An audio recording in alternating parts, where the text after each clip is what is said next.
Du yo mình gấu mông tụi mình đang chia đua qua lý cha tí nữa mua chọn cùng bò không phải lúc nhẹ can đâu tại có họ chỉ muốn đa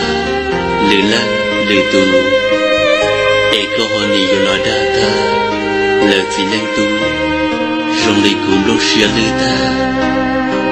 nhớ một con đã con đua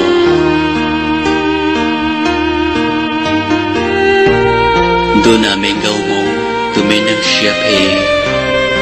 qua lý cha tí nên mua chọn cùng bò không phải lúc nhẹ tia tê tại có họ chỉ muốn gì à lừa lăn lừa tu để có họ làm gì à ta là chỉ lăn tu trong lý tu nhóm một lúc sẽ đua thế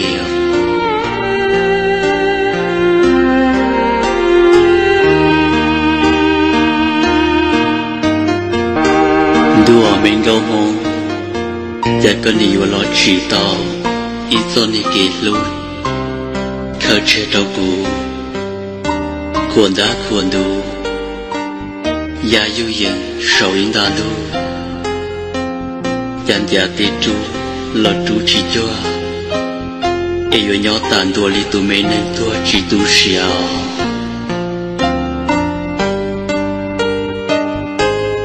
khăn lại tia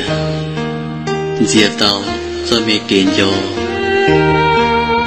em che của yo mót cho mẹ kiến cho diệp muốn đau rong còn một bông rong lời bóp lời hiệt sự em che buồn che tư yên còn nó ta tao có khăn lại tia giờ đã tao cho mẹ kiến luôn em che của yo mót cho mẹ kiến luôn đã còn nương mùi yo kê còn dạy mù có đế Eshe, blong meshi, menju, buat cho tao có treo.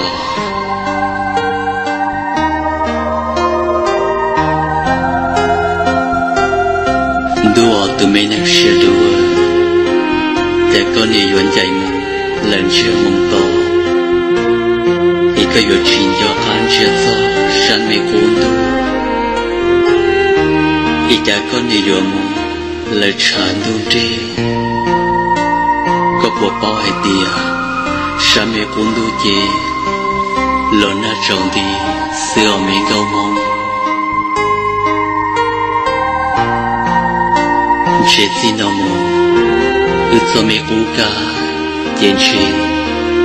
ni yếm khó là ru ru, mẹ chua, yết là lòng bò, ít tao ru tua, rồi nó tiền chuyện. Yo tan thọ lấy xin chỉ có là